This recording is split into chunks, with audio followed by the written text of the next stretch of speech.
हरे Krishna everyone, स्वागत है आपका हमारे चैनल पुष्पलता ब्लॉग्स पे। और मैं पुष्पलता आप लोगों के सामने फिर से आ चुकी हूँ एक नए ब्लॉग लेकर, एक नए जज्बे के साथ। और नव वर्ष में मतलब 2025 में ये मेरा पहला ब्लॉग है। वैसे मैं तो ब्लॉगिंग जल्दी करती नहीं हूँ। इसका कारण ये भी है कि मेरे को टाइम उतना मिल नहीं पाता, क्योंकि देखिए स्टडी करना, ब्लॉगिंग करना मेरे को डेली बेसिस पे अब कहीं ना कहीं उतना सही नहीं लगता है। इसी वजह से मैं डेली बेसिस पे ब्लॉगिंग नहीं कर पाती हूँ। हाँ, ट्राई करती हूँ कि ब्लॉगिंग करूँ, बट होता नहीं है। मतलब ऐसा होता है ना कि क्लिप तो 4-5 बना लेती हूँ, लेकिन कभी यहाँ छूट जाता है, कभी वहाँ छूट जाता है। मतलब मेरा 1-2 ब्लॉग पहले से ही बना के रखा हुआ है, बट डाल नहीं पाती हूँ क्योंकि एडिटिंग करने में भी टाइम लगता है, अपलोडिंग करने में भी टाइम लगता है।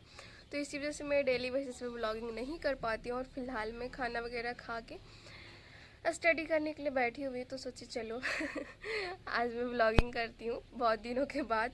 और फिलहाल मैं बैंकों का एकीकरण, बैंकों का विलय पढ़ रही हूँ इकोनॉमिक्स में। और उधर देखिए, उधर फूल गोभी घटा हुआ है।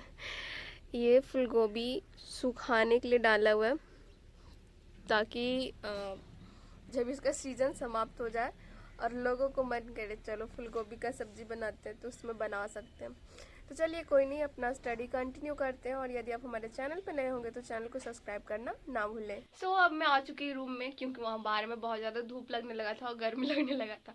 देखो ठंडा में क्या परेशानी है ना, कि आप ठंड में मतलब छाया में बैठोगे तो ठंडी लगेगी, धूप में बैठोगे तो गर्मी लगेगी। इसका सॉल्यूशन है आधा धूप आधा छाया। जहाँ भी हो वहाँ बैठ जाइए आराम से, मतलब पेड़ के नीचे।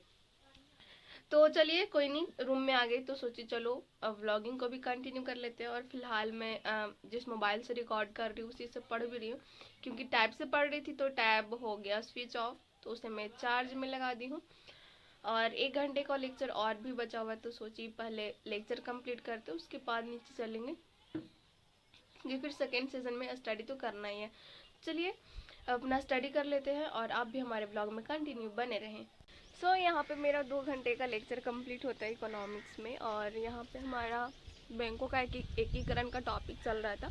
तो उसी में ना सर कुछ कुछ बता रहे थे, तो वो तो नहीं मैं बता सकती, लेकिन हाँ एक टॉपिक चल रहा था। तो उसी बीच में ना सर शेयर मार्केट, या फिर जैसे होता है ना कि अडानी अडानी ग्रुप का कोई भी कंपनी हो, या फिर अडानी का बिजनेस जब नीचे गिरने लगता है किसी भी कारणवश, तो क्या होता है ना कि जो हमारे राजनीतिक दल के नेता हैं, तो बोला जाता है ना कि एक राजनीतिक तौर पे बिजनेस को लेने लगते हैं, इकोनॉमी को लेने लगते हैं। इससे ये नहीं सोचते ना कि भारतीय अर्थव्यवस्था पे क्या प्रभाव पड़ेगा, बस वो अपने स्वार्थवश किसी भी एग्जाम्पल के तौर पे हिंडनबर्ग, आपको पता है हिंडनबर्ग हमेशा अडानी पे कोई ना कोई ब्लेम लगाते रहता है कि इसमें ये प्रॉब्लम है वो प्रॉब्लम है।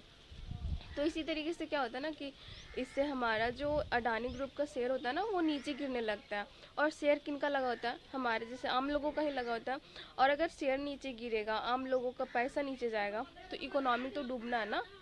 तो इस बीच क्या करते हैं कि अलग अलग नेता, अलग अलग राजनीतिक दल के नेता अपने पक्ष में तर्क देने लगते हैं। तो ऐसा नहीं करना चाहिए, क्योंकि किसी भी भारत का कोई भी बिजनेसमैन को अगर आर्थिक रूप से वो लॉस में जाता है, बिजनेस लॉस में जाता है, शेयर लॉस में जाता है, वो अगर वो बिजनेस लॉस में जाएगा तो ऑटोमेटिक है कि वो शेयर भी उसका लॉस में ही रहेगा। तो किसी भी नेता को ये देख के नहीं खुश होना चाहिए कि हमारा भारत का ही बिजनेसमैन है, बहुत बड़ा बिजनेसमैन है, टैक्स भी बहुत देते हैं। अगर बड़ा बिजनेसमैन है कोई तो टैक्स भी बहुत बड़ा देगा। तो इससे ना कभी भी राजनीतिक दल को ये नहीं सोचना चाहिए कि अच्छा हो उसके साथ, क्योंकि वो भारत पे ही नेगेटिव प्रभाव पड़ेगा, भारत का ही अर्थव्यवस्था नीचे जाएगा। तो हमारे जो सोसाइटी होता है वो भी सोसाइटी भी इसका मतलब इंटरटेनमेंट करने लगता है कि अच्छा हिंडनबर्ग की वजह से अडानी ग्रुप नीचे जा रहा है। तो ऐसा कभी भी नहीं करना चाहिए, हमेशा सतर्क रहना चाहिए इकोनॉमिक सेक्टर में कि नहीं, भारत का कोई भी सेक्टर में किसी भी बड़ा बिजनेसमैन को अगर लॉस होता है ना, तो भारत का हर एक जनता को लॉस होगा। तो चलिए कोई नहीं, अब थोड़ा चलते नीचे, थोड़ा बहुत पानी वगैरह लाती हूँ, पीऊँगी, उसके बाद फिर से करूँगी स्टडी कंटिन्यू। मेरा फर्स्ट सेशन कंप्लीट होता है, और फर्स्ट सेशन कंप्लीट करके थोड़ा फ्रेश होके भी मैं आप लोगों के सामने आ रही हूँ। मतलब खाना वगैरह खा ली हूँ, और अब फिर से टाइमिंग है स्टडी करने का। एक्चुअली पता है क्या हो रहा है, मैं रिकॉर्ड कर रही हूँ ना तो ये धुंधला धुंधला ऐसा आ रहा है, पता नहीं क्यों, शायद कैमरा का प्रॉब्लम होगा।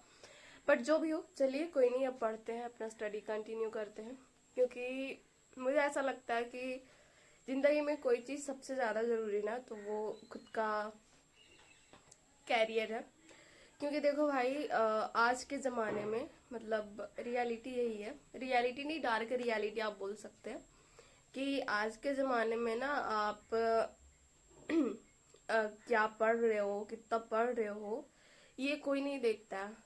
आप बस सक्सेस हो कि नहीं, पावर ऑफ मनी, ये सारी चीज़ें देखी जाती है।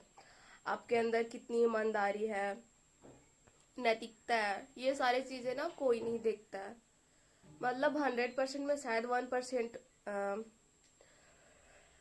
जेंटलमैन हो जो देखते हो। बट मुझे तो ऐसा नहीं लगता कि अभी के टाइम में कोई किसी के अंदर की खूबियों को देखे, ईमानदारी को देखे, नैतिकता को देखे। अगर कोई कुछ देखता है ना तो वो है उसके पास का सक्सेस, मनी है ना। तो ये सारी चीज़ें भी इम्पोर्टेंट है ज़िंदगी में, तो बस उसी में लगी हुई हूँ। मनी के लिए नहीं, बस सक्सेस के लिए, बस मुझे ये करना है। अब देखिए आगे क्या होता है, जो होगा देखा जाएगा। बस मेरा एक ही इच्छा है, मैं कभी भी जिंदगी में ये नहीं चाही हूँ कि मेरे पास बहुत सारा पैसा हो। भगवान की कृपा से जो भी है, जितना है उसमें मैं फुलफिल हूँ। ऐसा नहीं लगता है कि मेरे पास बहुत कम है या बहुत ज़्यादा है, जितना भी है खुश हूँ। हाँ, बस एक चीज़ की मुझे भूख है, वो है मेरी सफलता और हमारी फैमिली की सफलता। मतलब मेरी फैमिली का सफलता इन द सेंस कि उनका मानना है कि अगर मैं सफल होंगी तो मेरी फैमिली भी सफल हो जाएगी। क्योंकि उन्हें बहुत कुछ सुनने को मिला है, देखने को मिला है। तो बोला जाता है ना कि एक संघर्ष करता हुआ व्यक्ति किसी को अच्छा नहीं लगता है, एक सफल व्यक्ति इंसान को अच्छा लगता है। संघर्ष करता हुआ व्यक्ति ना कोई नहीं देखना चाहता है, उसे एक आलसी लोगों में डाल दिया जाता है। तो बस चलिए, मेरा ऐसा बकवास वानी कभी कभी होते रहता है। अब अपना स्टडी कंटिन्यू करते हैं, चलूंगी मैं छत पे। तो अब मैं आ चुकी हूँ छत पे स्टडी करने, और फिलहाल स्टडी क्या मतलब एनालिसिस बोल सकते हैं। संडे को मेरा टेस्ट हुआ था तो उसी का एनालिसिस कर रही थी। तो हमारा टॉपिक एक चल रहा था सौर कलंक। तो सौर कलंक क्या है वो मैं थोड़ा सा बता देती हूँ। सौर कलंक, जो हमारा सूर्य है ना, सूर्य का जो प्रकाश मंडल है, जिसे फोटोस्फीयर भी कहते हैं। तो फोटोस्फीयर में ना एक हाइड्रोजन और हाइड्रोजन मिलने से हीलियम बनता है, पता होगा आप लोग को। तो हीलियम के बढ़ जाने से जो प्रकाश मंडल होता है उसमें हीलियम का बढ़ जाने से काले काले धब्बे बन जाते हैं। सूर्य के प्रकाश मंडल में काले काले धब्बे बन जाते हैं, जिसे ही सौर कलंक कहा जाता है। ये आपका 11 से 13 साल के बीच में आते रहता है। और इसमें क्या होता है ना, सूर्य का तापमान थोड़ा बढ़ जाता है। तो ये था हमारा सौर कलंक का टॉपिक। तो चलिए अब अपना स्टडी कंटिन्यू करते हैं। और यदि आप हमारे चैनल पर नए होंगे तो चैनल को सब्सक्राइब करें और साथ में वीडियो में कंटिन्यू बने रहे, और कमेंट करके बताएं हमारा वीडियो आपको कैसा लगता है। सो यहाँ पे मेरा डे का स्टडी कंप्लीट हो चुका है। और टैब वगैरह भी अब इसे बंद कर देना चाहिए। टाइमिंग कितना हो चुका है, 6:13 हो चुके हैं। क्योंकि अभी अंधेरा जल्दी होने लगा है। अब तो अंधेरा अब लेट से होगा। ठंडी में जल्दी होता है। कॉपी भी बंद कर देती हूँ। मेरा ना सबसे बड़ा प्रॉब्लम, मैं पढ़ूंगी और ऐसे ओपन करके छोड़ देती हूँ, और डांट भी खाती हूँ अपनी एचबी महोदय से। तो चलिए, अब इधर हो चुके हैं अंधेरा, और अब टाइमिंग हो चुका है मेरा योगा एंड एक्सरसाइज करने का। सो यहाँ पे मेरा yoga, meditation and exercise complete हो चुका है। और अब मैं फ़िलहाल चलूँगी नीचे। हाँ, अंधेरा काफ़ी हो चुका। उधर देखिए, वो रहा हमारा शुक्र ग्रह। ये देखिए, ये है हमारा शुक्र ग्रह। और मैं आपको बताती हूँ, वो एक लाइट जैसा दिख रहा है, देखिए अचानक से दिखता है, वो है हमारा ध्रुव तारा। और ध्रुव तारा के जस्ट बगल में ही हमारे होते हैं सप्तऋषि। मतलब 7 तारा होता है उसे सप्तऋषि बोला जाता है।